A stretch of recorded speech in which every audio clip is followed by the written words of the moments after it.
Hello, welcome to Webeo Futures, bite-sized educational resources at the forefront of digital marketing. In this video, I'll share just how to kickstart your conversion rate optimization strategy in 5 easy steps. I'll start by saying, I love CRO. Conversion rate optimization is the art of ensuring the best result possible from your current website activity.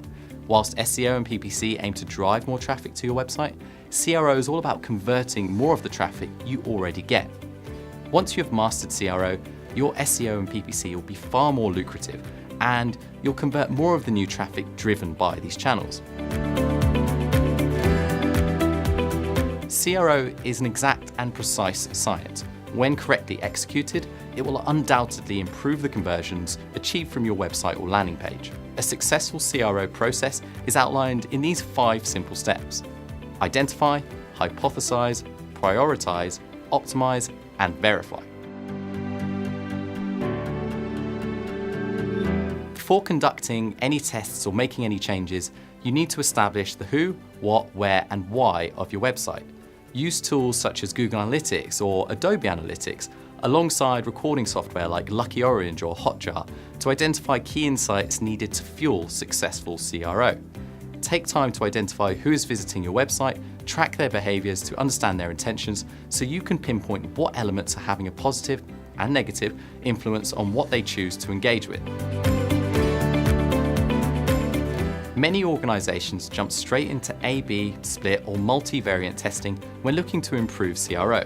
These tests are relatively easy to conduct, simple to measure, and usually offer definitive results. However, you shouldn't really start a test without a well-founded, clear hypothesis based on your research. If, for example, you said, let's try changing that CTA button color because it worked for companies A, B, and C, you're not conducting a test for the right reasons. You have no hypothesis founded upon research to say this change will yield a result for your business. However, stating I believe moving our trust signals closer to the billing form will result in a 5% increase in checkouts because our research suggests it instills confidence in the payment gateway, that's far more effective. Be clear in what you hope to achieve and have it written down before you start. This will then guide your entire experimentation process to ensure you gain the insight needed to drive successful CRO strategies. Start by making the list of proposed changes you wish to make. Then start to prioritize the order in which you'll make these changes, based on which you'll believe will have the highest or biggest impact on your website, and which changes will take the longest to implement. For instance, changing the color of your homepage call to action button is a relatively quick and painless task and could have an instant and positive effect on conversion. However, testing an entirely new shopping cart navigation will take time to design and implement and could have a hazardous effect on your business. To help you prioritize, use the PI framework. Potential: select the pages that have the potential to achieve the biggest impact, e.g. homepage, product pages. Importance: then ask which pages are most important to the visitor journey. And ease: prioritize the changes on these important pages based on their ease of implementation. Only now are we ready for the optimize phase. You're ready to start evolving and testing your website. When conducting tests from your list of prioritized hypotheses, consider the statistical significance. Why is this critical? How long does the test need to be running for? Would it be best to run an A/B split or multivariate test? And most importantly, what makes a bad CRO test?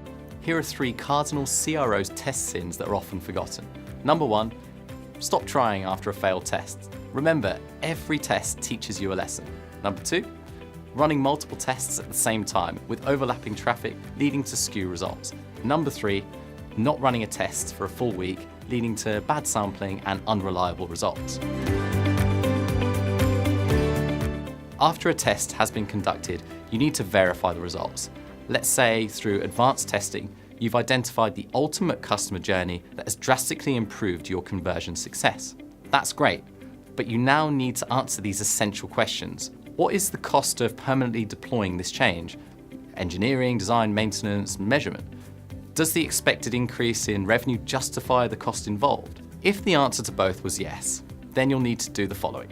Talk to your engineer and design teams to get the change permanently implemented, analyze the test data to see if there are further opportunities to optimize, and use these learning outcomes to fuel further optimization efforts. However, if the answer to one or both was no, you'll need to hold off on deployment, use post-test segmentation. Can the hypothesis maybe be refined for more of an impact? Maybe reconstruct the hypothesis.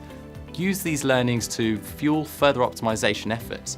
On the flip side, if you find a losing variation that doesn't produce a conclusive result, make sure you look at the research, ensure that the hypothesis isn't faulty. Analyze the test data, segment information to reveal further insights. Validate research data with surveys and visual analytics. Going through relevant case studies, it could reveal new perspectives. Reconstruct the hypothesis to accommodate new insights that were missed in the initial research.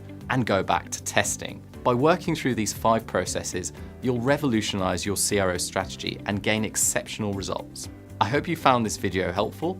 Please feel free to comment below the video if you have any questions or subjects that you would like us to cover, and one of our team will get back to you. Please follow @Webeo Global on LinkedIn to see the latest Webeo future assets in your feed as they go live.